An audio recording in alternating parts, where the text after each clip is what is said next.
On Abbas Hussain here from FightHype.com, and I'm here with Devin Haney. Devin, in London, baby, how you feeling? How you liking the UK? I know the weather's not great.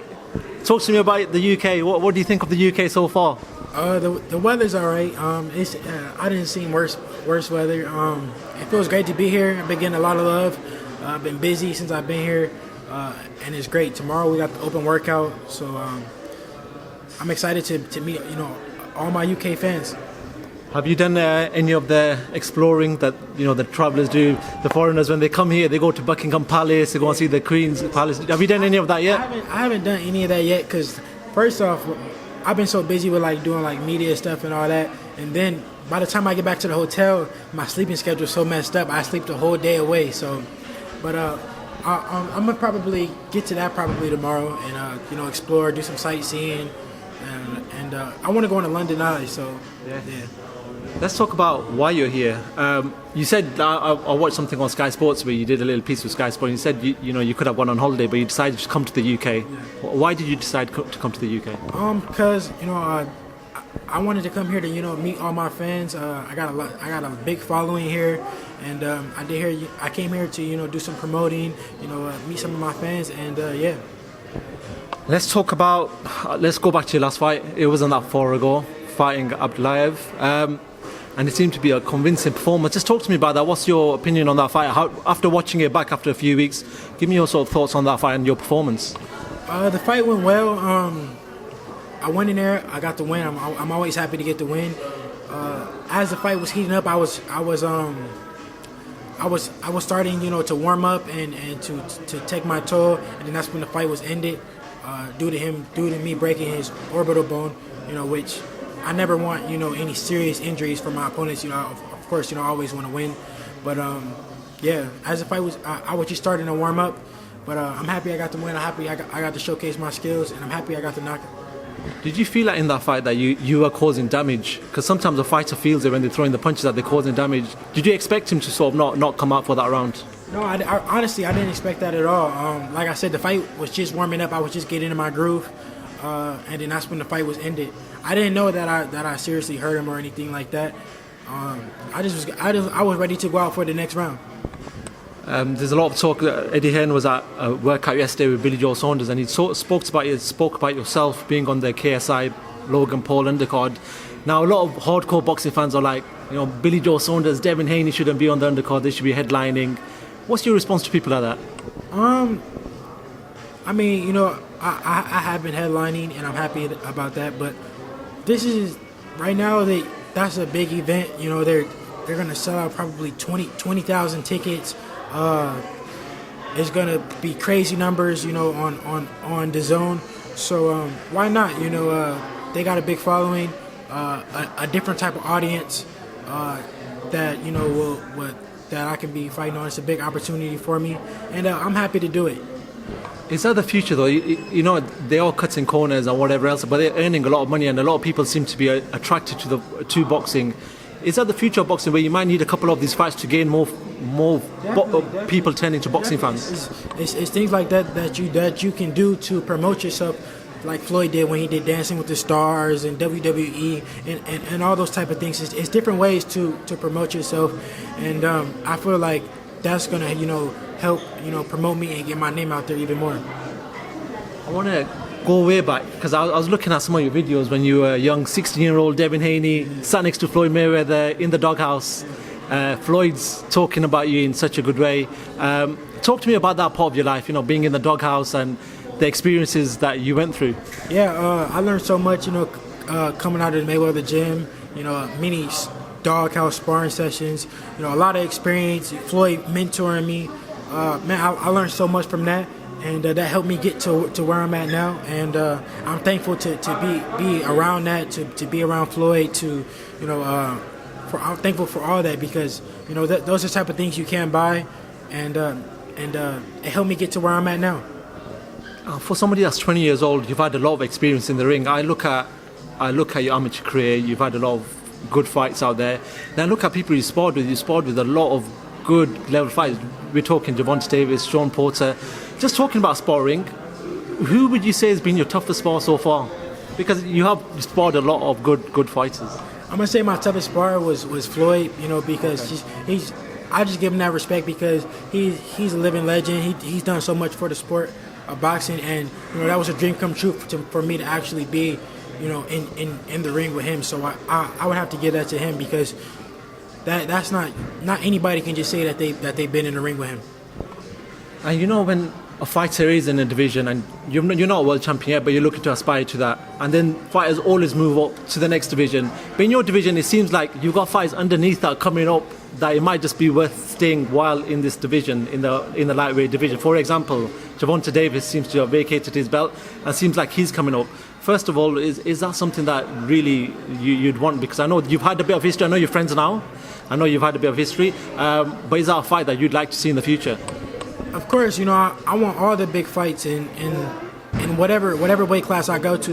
You know, I'm not ducking or dodging anybody. I want to make the biggest fights possible, fights that make sense. So, you know, any world champion in the 135-pound division as of now, I'm willing to fight. And you've had a good sort of amateur career with history with Ryan Garcia. Talk to me about them fights when you guys. I know it's 3-3 at the moment, if I'm correct. Talk to me about them fights. How do you see them fights go? We fought a lot when we were younger. Ryan won the earlier fights, and I won the later fights. But you know, I always knew that Ryan would be big, and he would do his thing in the pros, and he's doing a great job. And I'm proud of him, and hopefully one day we can make that fight. I just want to ask you off the topic though. Ryan Garcia, there's been a lot of back and forth between him and Oscar De La Hoya, and it's been very public. It's not even been that it's been private messaging. It's been on Twitter, and everyone's been able to see it. What do you make of that situation? I know he signed a new contract now, but what do you think of that situation being so public? I really don't even know like really the situation or like really what happened, but I heard that he signed a big contract, and you know that's good for him. You know, he should get, you know, every dollar that he's worth, and I don't think no fighter should get lowballed or anything like that. So that's good for him, and keep on doing his thing. And when you were like a free agent, when you were, a lot of people were talking about you. Eddie Hearn was talking about you. Showtime, everyone was looking at Devin Haney. Everyone wanted to sign Devin Haney. Now you're with DAZN, you're with Matchroom, you're with Eddie Hearn. Do you feel like it's the right decision where you are at this present time? Of course, I'm really happy with where I'm at, and I feel like I made the right decision, and everything is going great. My career is going great, so I'm happy. I have no complaints. What do you make of Eddie Hearn's Twitter page, the No Context Hearn? Have you seen that one? Yeah, I actually just found out about it yesterday. I would see Eddie like retweet some of the tweets from it, but I really never paid attention. And then yesterday I like looked at it as a funny page. He seems to be one of the most busiest promoters out there, and probably one of the funniest promoters out there. Is it a joy working with Eddie? Yeah, like Eddie's really genuine, and he's somebody like who's like down to earth, like somebody who you can laugh with, who you can like, you know, like be yourself around. He's not like all business like that. Like me and Eddie, we actually like chill. Obviously, after your last fight, you called out a fighter that everyone's talking about is No-Machenko. Called him No-Machenko. Talk to me about Lomachenko. Let's go back to Lomachenko's last performance against Luke Campbell. How did you rate his performance? I think Lomachenko is a great fighter. You know, he has 3 or 4 belts or whatever. And that's why I want to fight him, because he has the belts, not because I'm picking at him or, you know, it's just something about him that I want to fight him. I only want to fight him because he has the belts. So, yeah, and I think that he's a good fighter. His last fight, he got the win. It wasn't, you know, his best performance. He showed a little bit of flaws, but more importantly, he got the win, so that's good. How does Devin Haney beat Lomachenko going off his last couple of performances? That fight is close to happening, so you guys would just have to see, because, you know, that fight can happen, you know, in the next year or so. So I wouldn't want to give out, you know, my secrets.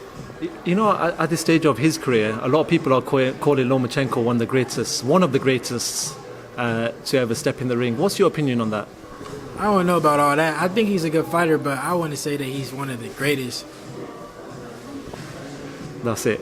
That's it. That's all I got to say. You know, I like I said, I think he's a good fighter. He accomplished a lot, especially with very few fights, but one of the greatest, I don't know. Did you ever encounter his name when you were in the amateurs? Like when you were flying around the amateurs, never heard of him? I didn't know. Another fight that seems to be talked about is a fight with Luke Campbell. It seems that Eddie Hearn wants to sort of push you out there to the UK market as well.